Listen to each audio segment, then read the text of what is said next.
বিজ্ঞানীরা দেখতেছে ব্রেইনের জন্য সবচেয়ে 1 নম্বর খাবার হচ্ছে আলহামদুলিল্লাহ বলা।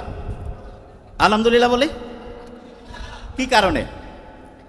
আমরা যখন শুকরিয়া আদায় করি তখন ভালো জিনিস, লাস্ট বেঞ্চ ধরবো কিন্তু আমি, যখন শুকরিয়া আদায় করি তখন ভালো জিনিস আমাদের জীবনে বেশি পরিমাণ ঘটতে থাকে শুকরিয়া আদায় করলে।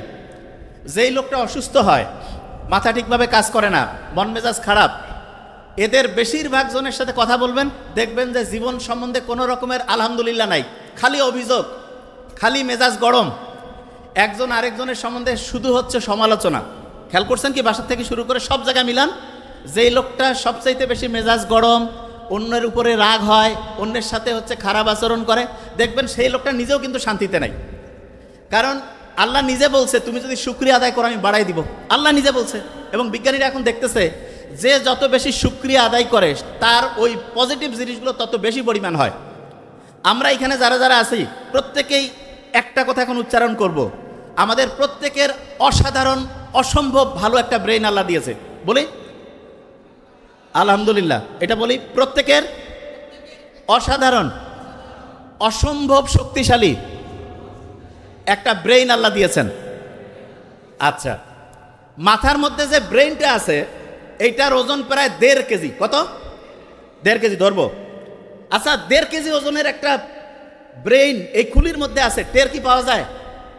আপনি হাতের মধ্যে 1.5 কেজি নেন তো কেমন শক্ত লাগে না? ওজন লাগে না? মাথার মধ্যে যে 1.5 কেজি ওজনের ব্রেইনটা আছে, এই যে সহজে সালাম ফিরাচ্ছি, এদিক ওদিক যাচ্ছি, সামনে পিছনে ইয়া করতেছি, ওই রকম কি 1.5 কেজি ওজন মনে হয়? আল্লাহ একটা অসাধারণ মেকানিজম করছে। সেটা কি? মাথার খুলির মধ্যে এক রকমের পানি রাখছে।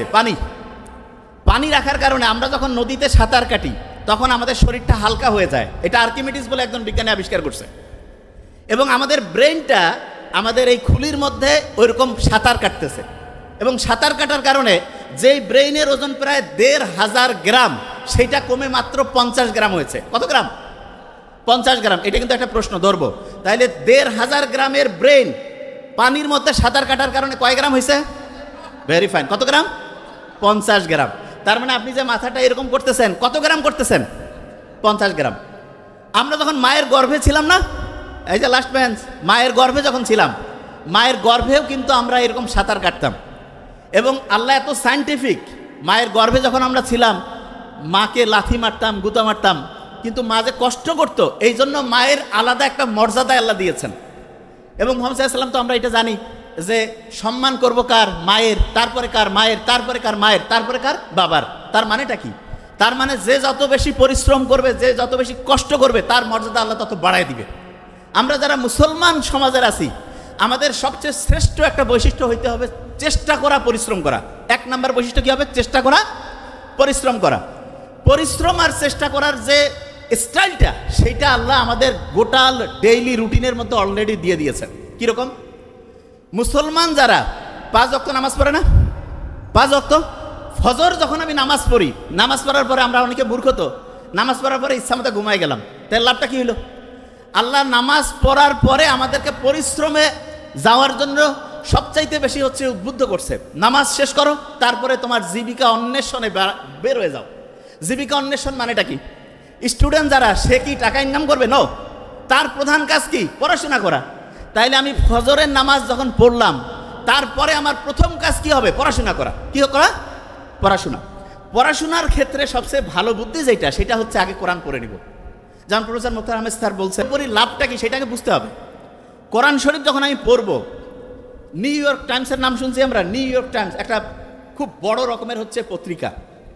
সেইখানে একটা আর্টিকেল ছাপানো হয়েছে এরকম যে ব্রেইনটা এমন একটা অবস্থা আছে, যেই অবস্থায় পৌঁছলে পড়ে 1 ঘন্টায় 5 থেকে 10 ঘন্টার পড়া যায়। 1 ঘন্টায়, এই যে লাস্ট বেঞ্চ, ওই যে লাস্ট বেঞ্চ, 1 ঘন্টায় 5 থেকে 10 ঘন্টার পড়া যায়, 1 ঘন্টায়। এবং সেই অবস্থাটা তার একটা নাম দিয়েছে। কি নাম? Flow state. কি নাম? আচ্ছা, আমি বানানটা করি, FLOW, ফ্লো স্টেট।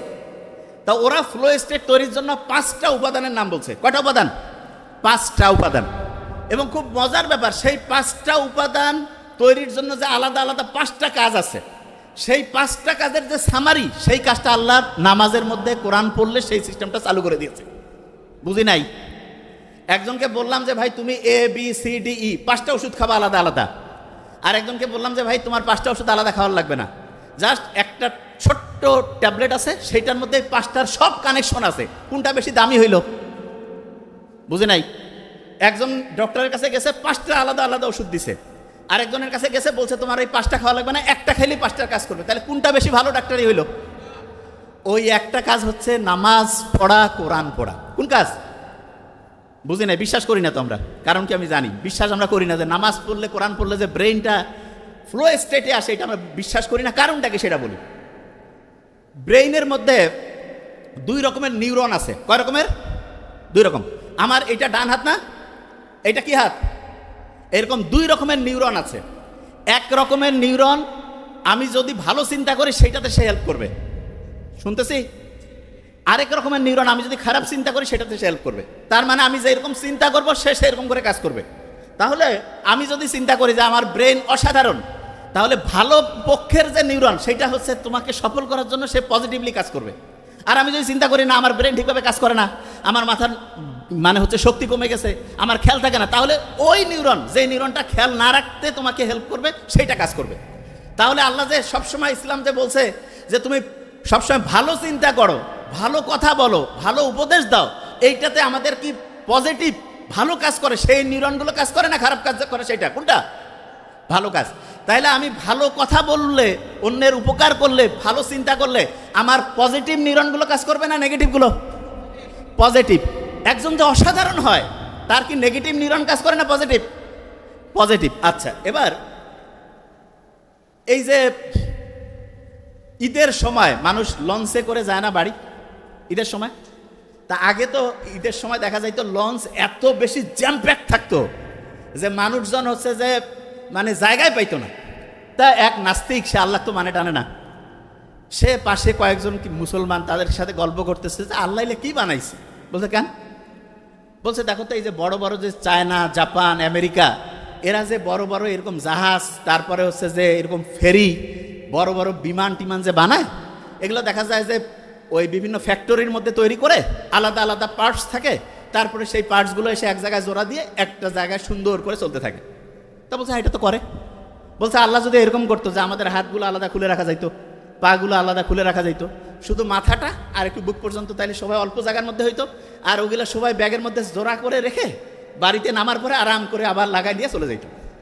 তা নাস্তিকের এই কথা শুনে কে আর কি কবে? সবাই কাছে আসলে আল্লাহ ধ্বংসই করে দিছে।